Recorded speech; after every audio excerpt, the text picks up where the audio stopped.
Hi everyone. So today నేను ఒక కొత్త విషయం అయితే తెలుసుకున్నాను. ఇన్ని రోజుల వరకు తేనె తెట్టే హనీకోంబ్ ఎక్కడైనా ఉంటే అది అలాగే ఉంటుందేమో. అది అంటే ఆ ఫ్లైస్ వ్యాక్స్తోని తయారు చేసుకొని అందులో పోలెన్స్ అండ్ హనీని స్టోర్ చేసుకోవడానికి ఒక హౌస్ లాగా చేసుకుంటారని అనుకొని అలాగే అనుకున్నాను.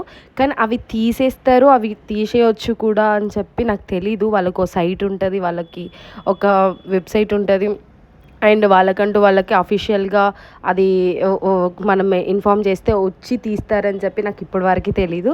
సో హనీ బీస్ కూడా తీసి ఇట్లా ఎక్కడ తీసిర్రో అక్కడే పెట్టేసి సేల్ కూడా చేస్తారు. వాళ్ళు హనీని అమ్ముతారు కూడా అక్కడే తీసి. అండ్ ఇదేంటంటే మేము కూడా ఫ్రెష్ అని చెప్పి, ఎందుకంటే మా ఇంటి ముందే స్కూల్ ఉంటుంది, స్కూల్లో ఉన్న టీచర్సే కంప్లైంట్ ఇచ్చారు. అప్పుడప్పుడు ఆ ఫ్లైస్ ఎగిరి లోపలికి వచ్చి పిల్లల్ని కుడుతున్నాయి అని చెప్పి ఒకరు కంప్లైంట్ చేశారనమాట. సో నాకైతే చాలా బాగా అనిపించింది. మాకు మా చిన్నోడు ఇన్ఫామ్ చేస్తేనో మేము కూడా వెళ్ళి 4 kgs తీసుకున్నాము. వాళ్ళు 2 kgs తీసుకున్నారు, కంప్లీట్గా 6 kgs తీసుకున్నాము. సో ఈచ్ కేజీ వచ్చేసి 600 రూపీస్. అంటే మేము దగ్గర ఉండి చూడకపోయినా కూడా అక్కడ స్కూల్ టీచర్స్ కూడా వాళ్ళ ముందు ఉండి చూశారు. వాళ్ళు ఏం తీసుకురాలేదు, ఫ్రాడ్ చేస్తారంటారు కానీ వాళ్ళు ఏం తీసుకురాలేదు. యాక్చువల్గా వచ్చారు, జస్ట్ ఎక్కి తీసేశారు, వాళ్ళ బకెట్సే యూస్ చేశారనమాట. సో అందుకే మాకు కొంచెం ట్రస్ట్ అనిపించింది, తీసుకున్నాము. మాకైతే వర్తి అనిపించింది.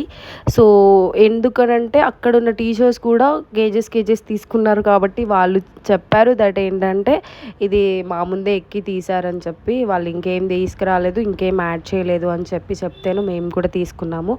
ఈ రోజులలో హనీ, న్యాచురల్ హనీ దొరకడం కష్టం. అండ్ దొరికినా కూడా మేబీ అందులో ఎంతో కొంత పర్సంటేజ్ అయితే ఫ్రాడ్ జరుగుతుంది. సో మాకైతే మా ఇంటి ముందే కదా అని చెప్పి ఇదైతే అదైంది అని చెప్పి తీసుకున్నాము. 4 kgs, ఈచ్ కేజీ వచ్చేసి 600 రూపీస్. మాకైతే చాలా బాగానే అనిపించింది. అండ్ ఆఫ్టర్ దట్ మేము తెచ్చిన తర్వాత యూట్యూబ్లో ఏదో వాటర్ వేసి అందులో ఏసీ టెస్ట్ చేస్తే కూడా వాళ్ళు చెప్పినట్టుగానే వచ్చింది. సో అదన్నమాట. ఏమో ట్రస్ట్ అయినా కాకపోయినా, ఫ్రాడ్ ఉన్నా లేకపోయినా మేము తీసుకున్నాం అంతే. ఇంకా మీకు వీడియో నచ్చితే సబ్స్క్రైబ్ చేయండి. పాపం ఇక్కడ మేము స్ట్రెయిన్ చేసినాం, ఎండకి పెట్టాలి అన్నారు ఒక్క పూట, ఎందుకో తెలీదు. అండ్ ఇక్కడ మేము స్ట్రెయిన్ అయితే చేస్తున్నాం అంతా కూడా ఒక దానిలోకి. పాపం అది చూడండి ఎలా కొట్టుకుంటుందో, బ్రతకలేక చావలేక. సీరియస్లీ ఇదైతే నాకు కాంప్లిమెంటరీగా ఇచ్చారు, ఫ్రీగా ఇచ్చారనమాట. నేను అన్ని కేజెస్ తీసుకున్నా కదా అని చెప్పి ఒక జార్ తీసుకెళ్తే